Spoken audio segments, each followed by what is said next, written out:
My wife demanded, "Sign over your dead mother's house or I'm taking the kids." I said, "Let me think about it." Then I found out the kids weren't mine through the 23andMe test she bought us for Christmas. Her custody threat backfired spectacularly in court. I, 36 male, lost my mom 6 months ago. Cancer. It was rough. She left me her house, nothing fancy, just a 3-bedroom ranch she'd paid off 20 years ago. Worth about $280,000 in today's market. My wife Diane, 34, had been pushing me to sell it since the day after the funeral.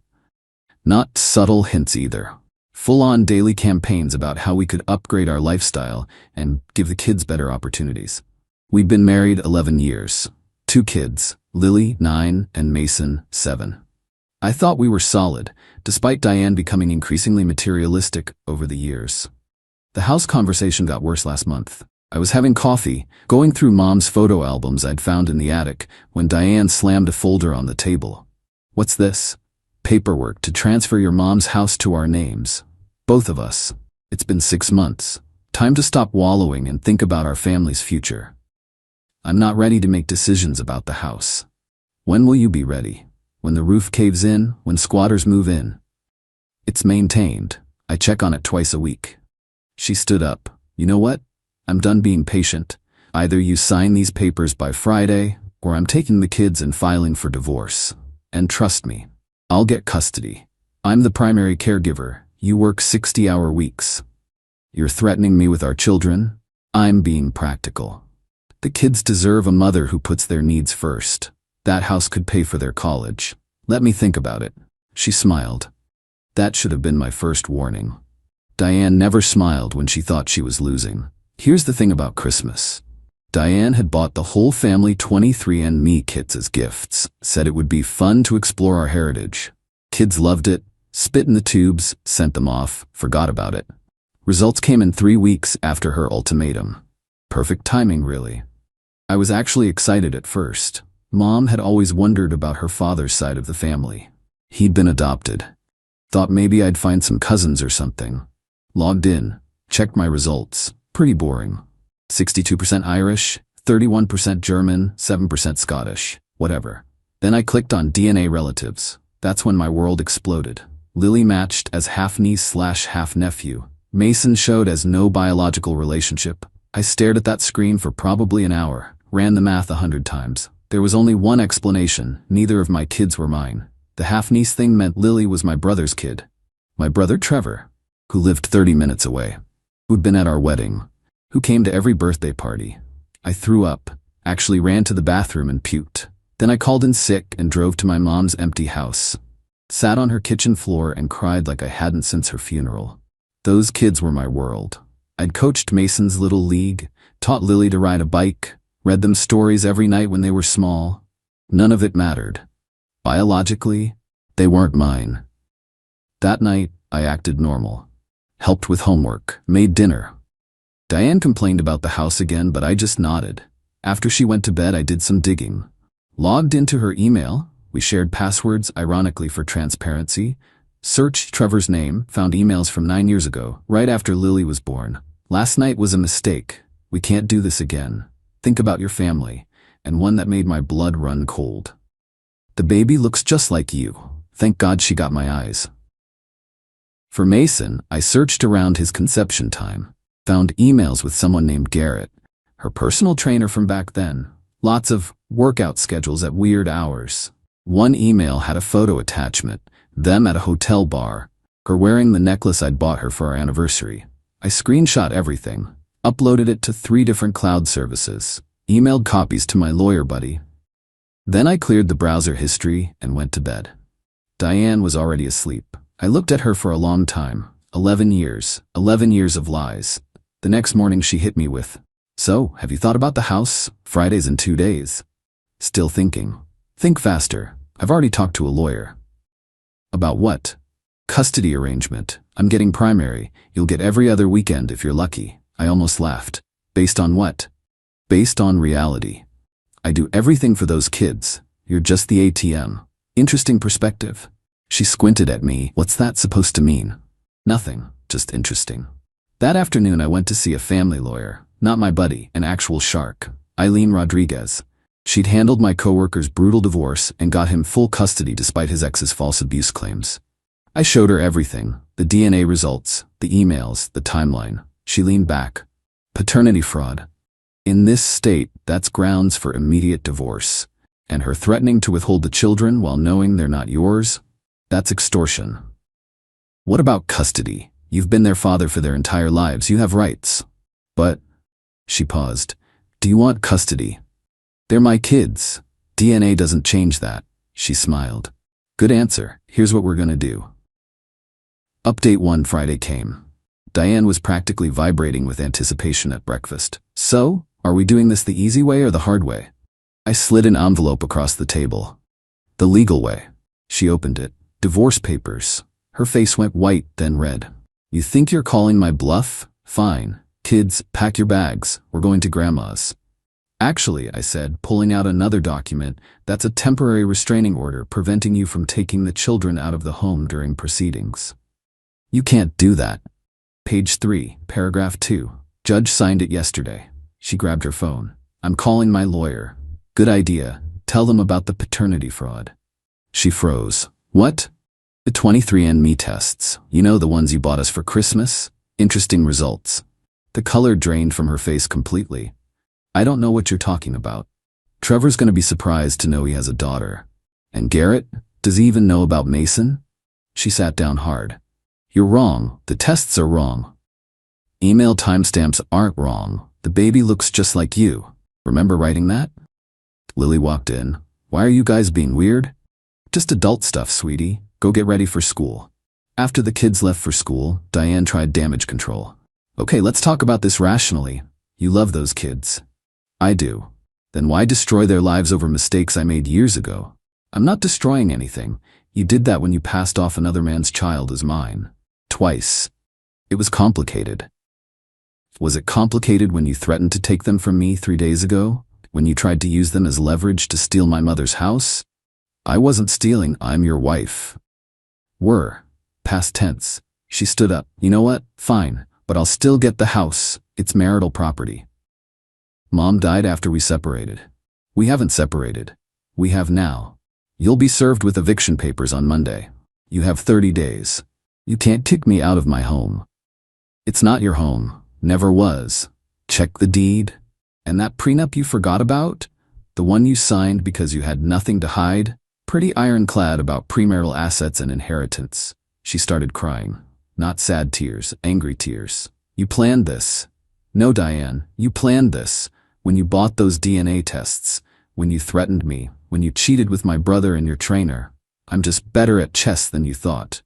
She grabbed her purse and stormed out. 20 minutes later, my phone exploded with texts from her family, my brother, and random friends. The narrative was already spinning. I was having a mental breakdown from grief and taking it out on my family. I posted one Facebook status. DNA tests reveal neither of my children are biologically mine. Divorce proceedings have begun. Please respect our privacy during this difficult time. Then I turned off my phone and went to work. Update 2. The fallout was nuclear. Trevor showed up at my office. My own brother. Tried to play dumb at first. Look, I don't know what Diane told you. She didn't tell me anything. Lily's DNA did. She's your daughter, Trevor. He collapsed into a chair. It was one time. Email evidence says otherwise. Does Monica know? His wife. Not from me. Yet. What do you want? I want you to admit it. In writing, for the court. That's admission of adultery. Monica will divorce me. That's your problem. He got angry then. Have you really going to destroy your own brother over this? You slept with my wife. You let me raise your child for 9 years. But sure, I'm the villain. He signed the affidavit. Monica found out anyway. Someone from my Facebook post connected the dots and told her. They're separated now.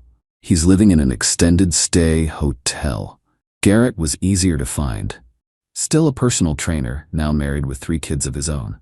I had Eileen send him a formal notice about potential paternity claims. He called me directly. Hey man, I just got this letter. Mason's your son. That's impossible. We use protection.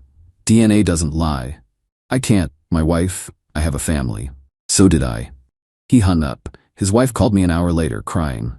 I felt bad for her. She didn't deserve this. But Mason deserved to know the truth eventually. Meanwhile, Diane went scorched earth, but not in the predictable social media way. She was smarter than that. She filed a complaint with Child Protective Services, said I was having a psychological crisis and was a danger to the children. CPS showed up at my door at 7 a.m. on a Saturday. The investigator looked tired. "Mr. Morrison, we received a concerning report." I handed her a folder.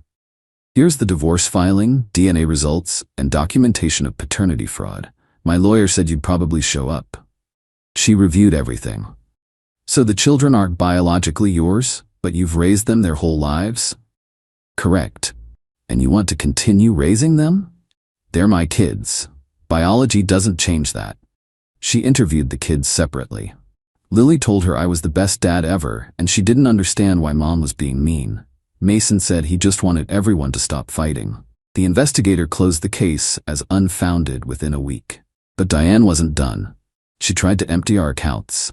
Except I'd already separated my finances based on my lawyer's advice. She got what was in the joint checking, about $1,800. She maxed out the credit cards. Joke's on her. I'd reported them stolen after finding out about the affairs. The fraud department was very interested in $8,000 of charges at luxury stores after a separation filing. Then came the real kicker. Update 3. Diane's lawyer dropped her. Found out through mine. Apparently, she'd lied to them about the paternity issue. When they saw the DNA evidence, they withdrew from the case citing irreconcilable differences in strategy. She hired another lawyer, then another. Word got around the legal community. Paternity fraud cases are tricky, and she'd threatened to weaponize the kids while knowing they weren't mine. No decent lawyer wanted that mess. She ended up with Lloyd Brennan. If you Googled sleazy divorce attorney, his face would come up. His strategy was simple. Scorched earth emotional manipulation. First hearing was about temporary custody and support. Diane showed up dressed like she was going to church, crying before we even started. Lloyd argued I was abandoning the children by questioning paternity. The judge, an older woman named Judge Kathleen Torres, was not impressed. "Mr. Brennan, your client committed paternity fraud. Twice." She then attempted to use these children as leverage for financial gain. "Why should this court reward that behavior?" "Your Honor, my client made mistakes in her past, but Mr. Morrison accepted these children as his own. Until your client threatened to weaponize them."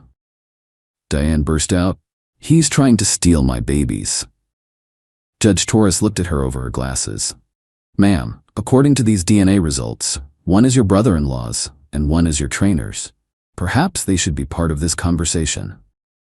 I was granted temporary primary custody. Diane got supervised visitation every other weekend. She had to pay ME temporary child support based on income calculations. The look on her face when that was announced. Pure rage. Outside the courthouse, she grabbed my arm. "You think you've won? I'll tell them. I'll tell the kids everything." "Tell them what? That you lied about who their fathers are? That you used them as pawns? Go ahead." Lloyd pulled her away, but she screamed, "You'll never get that house. I'll burn it down first." Several people heard her, including a court reporter on her lunch break. That threat would come back to haunt her. Update 4. Mom's house got broken into. Nothing stolen, but someone had spray-painted cheater and liar on the walls. Poured bleach on the hardwood floors. My mom had refinished herself. Cops found Diane's gym key card in the backyard. She claimed it was planted. Security footage from the neighbor showed a figure in a hoodie that walked exactly like Diane. Same distinctive hip swing she had from an old cheerleading injury. She was arrested for vandalism and breaking and entering, posted bail using her parents' money. Her parents, by the way, were initially on her side. Until they saw the evidence. Her mom, Frances, called me crying. "We didn't raise her like this. We're so sorry." "It's not your fault. We want to see the grandkids." "Of course, you're still their grandparents." That pissed Diane off even more. She showed up at their house screaming about taking sides. Her dad, Robert, had to threaten to call the cops. Meanwhile, the kids were struggling but doing better than expected. Got them into therapy immediately. The therapist said kids are resilient, and what matters is consistent love, not DNA. Lily asked me one night, "Are you still my dad?" Forever and always. Even if mom says you're not, biology doesn't make a dad, sweetie. Love does. Mason was quieter about it, but one day he said, "Mom's being weird. She keeps saying stuff about Uncle Trevor and some guy named Garrett." "Don't worry about it, buddy. Are you and Mom getting divorced?" "Yeah, we are." "Good. She's mean to you." Kids see more than we think. Final update. The final divorce hearing was last week. Diane had gone through 4 lawyers by then. Lloyd had dropped her after the vandalism arrest. She was now representing herself with assistance from some paralegal she was probably sleeping with. She showed up in the same white outfit she'd worn to our wedding. I kid you not. Some kind of psychological play, I guess. She tried to argue she deserved the house because of emotional damages from me exposing her mistakes. Judge Torres actually laughed. "Ma'am, you bought the DNA tests. You created this situation.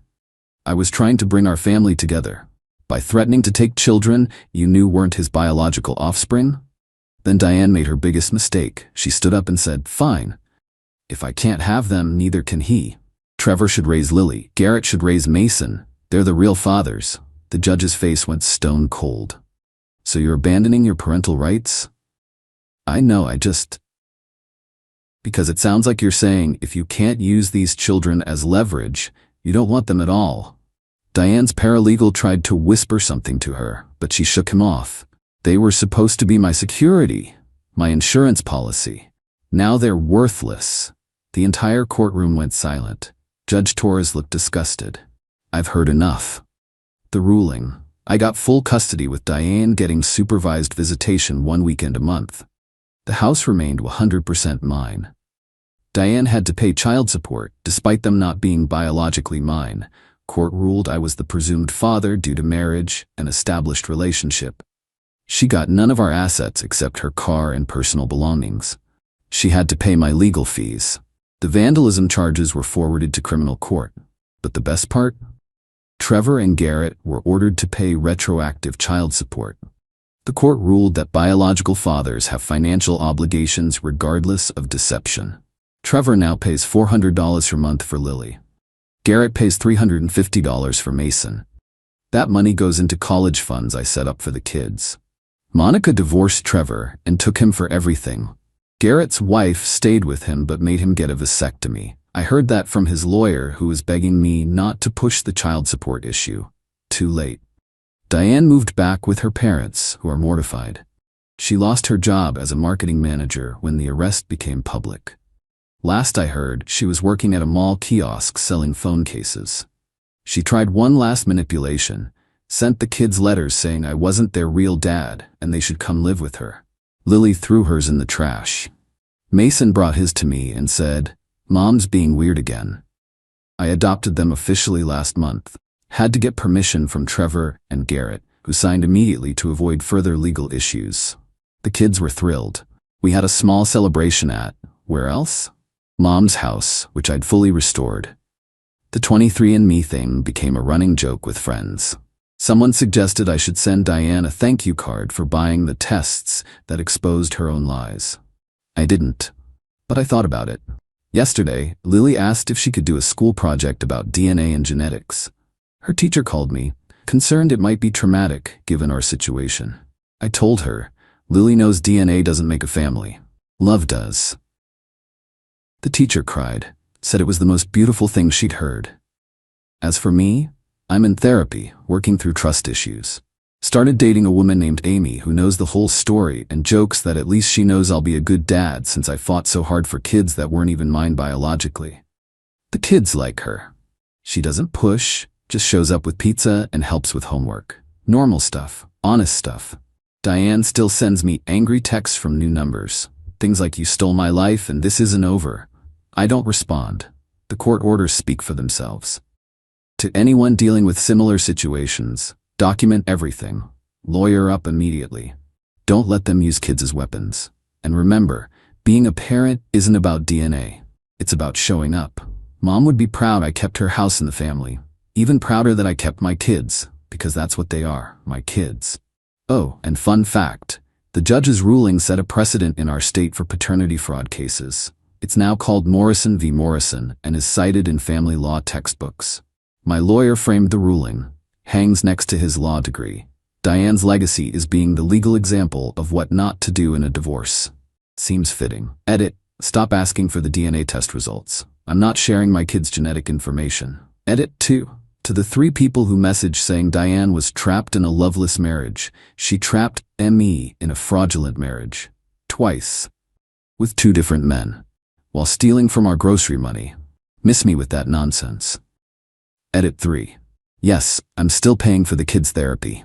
Yes, they're doing great. Lily just made honor roll, and Mason's team won their baseball tournament. We celebrated at Mom's house with a barbecue.